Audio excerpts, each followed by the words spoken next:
In medieval times, if you committed a serious crime, the sentence was death or exile. Most people chose death, because without your community, you were already dead. That's the difference between you and your ancestors. Your ancestors had something you've forgotten. They had a community that meant survival. They had bodies built off necessity, and a relationship with death that made them take life seriously. By the end of this video, you'll understand exactly what was lost, and what, if anything, you can get back. Let's start with the thing that held everything else together: where you belonged. Most people in the Middle Ages were born into villages, and they died in those same villages. You grew up knowing everyone. You walked everywhere. You knew each tree, each path, each face. Your identity wasn't something you searched for. You were inseparable from that place. You were the village.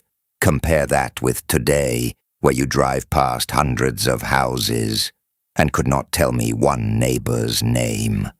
If you lived in a town or city, you worked in a trade, and that trade meant you were part of a guild. Guilds regulated pay, regulated quality, regulated who was even allowed to take on clients. An apprentice didn't choose his own hours or set his own rates. He answered to a master, and the guild answered for him. Without a guild, you couldn't work. Nobody would trust you enough to hire you anyway. Your reputation wasn't a 5-star rating you could fake. It was your literal ability to eat. On Catholic feast days, you weren't allowed to work, and your employer wasn't allowed to make you work.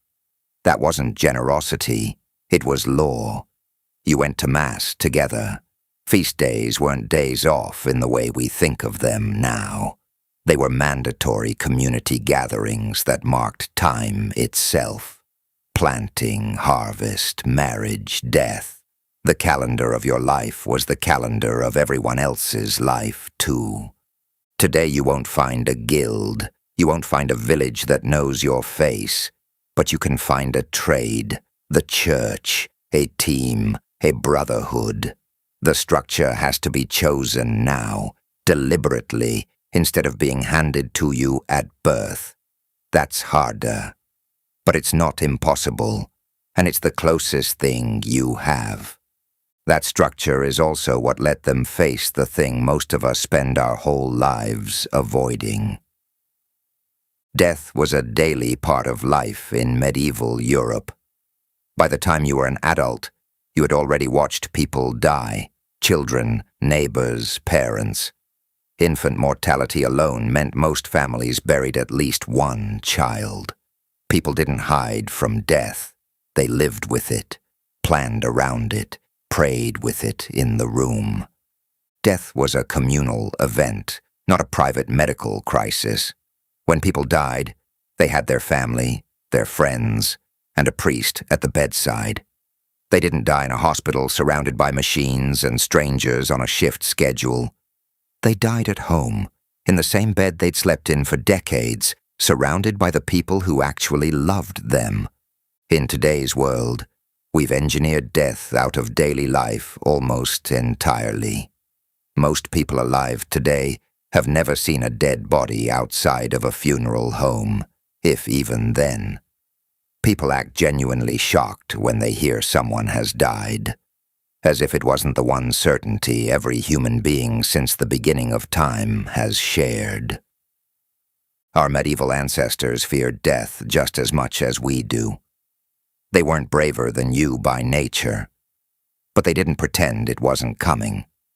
Sit with that, and don't change the subject when it comes up. Your ancestors certainly didn't. That same refusal to look away applied to their bodies too.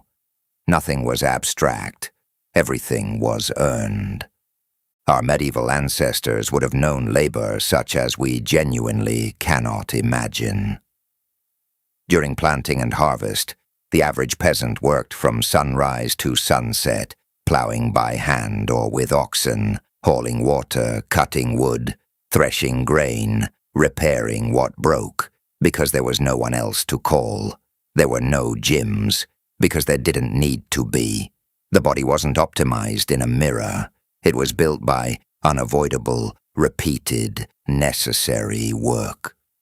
A blacksmith's forearms, a farmer's back, a mason's grip. These weren't chosen physiques from a program. They were the physical residue of survival. Nobody needed a leg day, because the fields demanded it, whether you felt like it or not. Today we've engineered almost all necessary physical labor out of daily life, and then we pay money to simulate it for an hour at a gym, before driving home to sit for the rest of the day. Your ancestors didn't need motivation to move. They didn't need a playlist or a coach yelling at them. Movement was the job. The job was staying alive. Now, before you romanticize this too hard, medieval life was brutal in ways worth naming. Life expectancy, once you survived childhood, still trailed ours by decades. Famine was real. Plague was real. There was no anesthesia, no antibiotics, no legal protection if a lord decided your labor belonged to him. Nobody sane is asking you to trade dentistry for the Middle Ages. But notice what's actually being argued here. It's not that medieval life was better.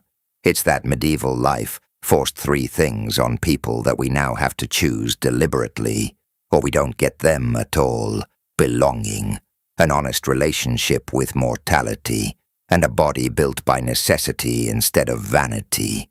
They didn't get those things because they were wiser. They got them because the alternative was death.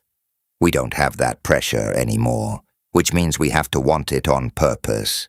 So if community, mortality, and physical necessity all did this work for them automatically, what does that mean for you now that none of it is automatic? None of this is coming back.